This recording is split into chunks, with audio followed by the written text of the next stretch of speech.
Hello everyone, I'm Amit Guptani, Assistant Professor in Mechanical Engineering Department at Dr. Subhash Technical Campus, Junagadh. I welcome you all on today's presentation related with the subject Industrial Engineering. In our today's discussion, we will study about the topic that is process planning. So let us have an overview of today's presentation. The first topic that we will study, that is Introduction to Process Planning, Objectives of Process Planning, and third topic is Process Planning Activities. So let us begin with our first point of discussion, that is Introduction to Process Planning. So what is process planning? We will try to understand. According to the American Society of Tools and Manufacturing Engineers, they have defined as a systematic determination of methods by which a product is to be manufactured economically and competitively. So what is process planning? It is nothing, or one can say that it is a determination of what will be the methods that one will use to convert the raw material into the finished product. That is by selecting the manufacturing method that is economical as well as competitively. So process planning is nothing but it is giving you an information about the methods which will be used to manufacture the product.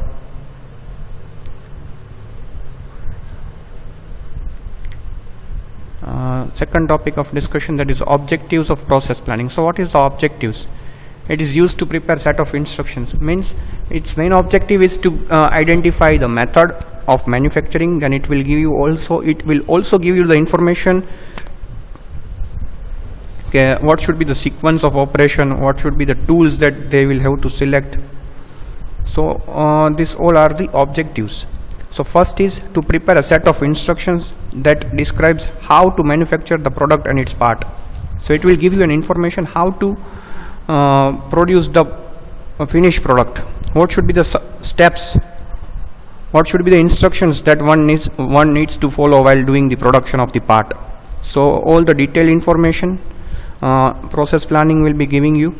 The second objective is to prepare detailed specification which lists, as we discussed, which will be the tools that will be required for doing the operation, what will be the other facilities that they will require.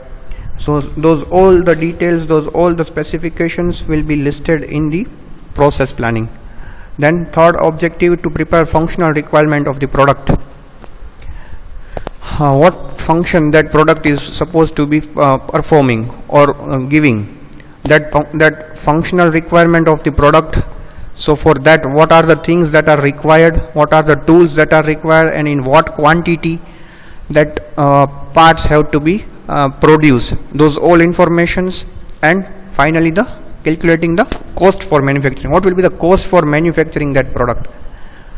So those all informations will be provided with the help of process planning. It is simple, a chart which gives you all the informations by which method this product will be produced, what will be the tools that will require, what are the other facilities that they will require. Those all informations are given or can be obtained from process planning.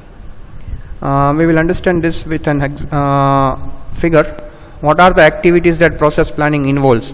So the first activity, that is analyzing the part requirements. So what are the requirements that the part will have for the production? What will be the things that will be required? Then determining the operation sequence. What should be the sequence of operations that you will have to identify. Then select the equipments that is necessary. So for doing the operation, what are the equipments that one will have to purchase or will have to give for the production. Then calculating the processing time. What will be the time that will be required for completing or doing the process on the job. Then documentation of process planning and communication between manufacturing engineer and shop floor. So this all the activities that is taking place or that are done while process planning. So we will discuss with our first activity, that is analyzing the finished part requirements. So before the production is started, before you are starting the production, you are having a CAD drawing or simply a CAD file, and in that, based on that design, what are the requirements that they require based on that drawing or the CAD model that is available. One can have the CAD model of the part which is to be manufactured, and based on that drawing or CAD model you will have to purchase those tools. What are the things that are required based on this? So what are the requirements that they should purchase for starting the production?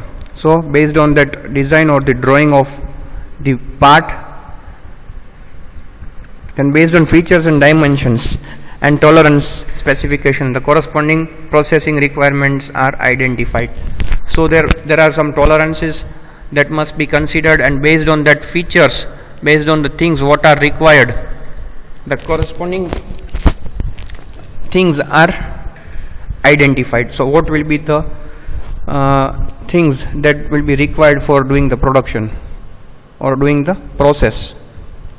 Second point of discussion, that is determining the operating sequence. Once you have analyzed the CAD model or the drawing, and what are the features and what are the things what are based on the tolerances that is required, you are identifying the processing requirements. So all those processing requirements such as tools and those all things are borrowed. Then comes determining the operating sequence. So what should be the sequence of operations that should be done on the raw material such that it is converted into the finished product. First is to determine the type of processing operation that has the capability to generate the various types of features based on tolerances. So what are the tolerances that has been set that must be satisfied? Then alternative ways of viewing the decision. Then how to do the operation. In some cases, in some material is to be removed or modified on the rough part in order to convert into finished product or final part. So in some cases, some operations will be to remove the material from the rough material or from raw material to convert into finished part. So based on what is the requirement, there must be some removing or modification of the raw materials should be done so that it is converted into the finished part. Then it can be reversed also.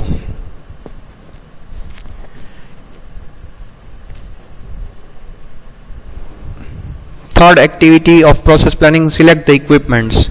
Now once you have decided the sequence of operation, for example, first operation is turning, then second one is chamfering, then threading, and accordingly now you will have to select the equipments for which you will require for doing the operation. First of all, while selecting the equipments, what are the things that must be kept in mind? First one is economic considerations. The equipments that you are utilizing, that must be economical also, because ultimately the cost reduction will only be possible if it is economic. Then second point, production rate and unit cost of production. So that equipment you will have to consider what is the production rate, how much that equipment is able to produce the parts, and what will be the cost of one part or unit cost of production, what will be the unit cost of production. So that must be also taken care while selecting the equipment, whether this equipment's production rate is higher or not, and what is the cost for producing one single items or one single product. So that is also taken into consideration. Then durability and dependability, how much it is durable, how much it is sustainable, how much you can depend on these equipments that you are selecting, that must be also considered, that must be higher. Then the equipment which you are selecting, that should have lower process rejection. So the part that you are making, there should be least rejection, that is also to be taken care. Then minimum setup times. So for setting up the job on the equipments, it should take minimum time to get ready. So that is also considered, that is minimum setup time. Then longer productive life of machines. The machines should give good efficiency and should work properly for longer duration, not for just 2-3 years. Life of machines should be higher, production life. Then functional versatility means that machine must be able to produce different functions. It must be versatile, means multiple types of tasks can be done. So that is called functional versatility. Next activity, that is calculating process timings. So what will be the time that will be required for doing the processes on the job? Once you have selected the method, then what will be the sequence of operation, then you will have to calculate based on those informations, okay, what will be the processing time. So first of all, calculate the setup times and cycle times. Second, setup time is calculated based on the tools available and sequence of steps. So how setup time is calculated? Okay, based on tools that is required to do the operations, and in what sequence that is to be done, that with the help of that setup time is calculated. The process time is based on the sequence of operation is calculated. So part loading and part unloading is also calculated. So when you are loading the raw material or the part on the machine, that time, and what is the unloading time, that should also be calculated. Standard cycle time can be obtained with the help of formula, that is setup time plus processing time plus part loading and plus part unloading plus allowances. That will give you the standard cycle time. Then standard cost is calculated for the given part with the help of this. We will see with the help of figure how the process planning sheet looks like. You can see from the figure operation and route sheet. So drawing, then quantity to be completed on what date, the name of component, component number, which material you are using. Routing means it's a document which gives you an exact sequence of operation.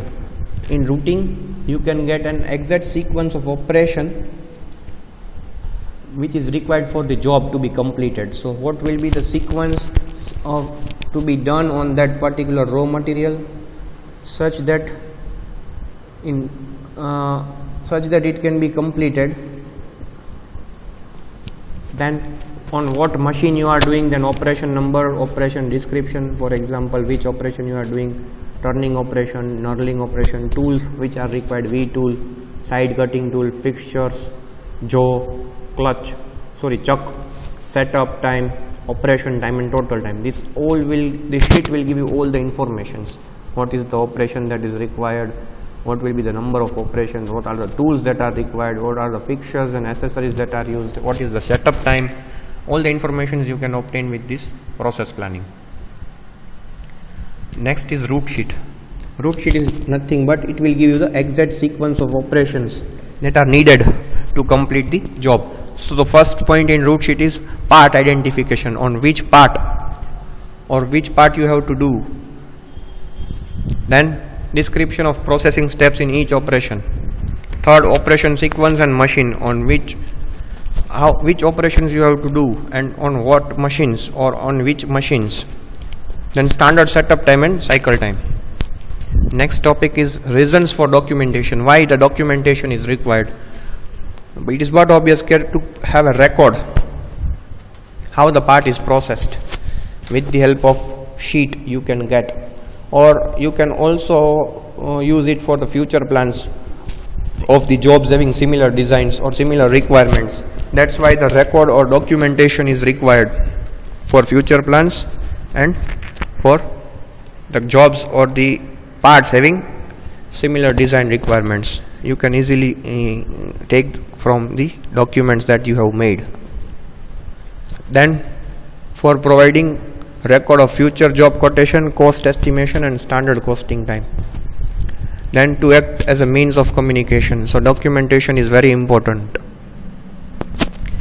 Next topic is communicate.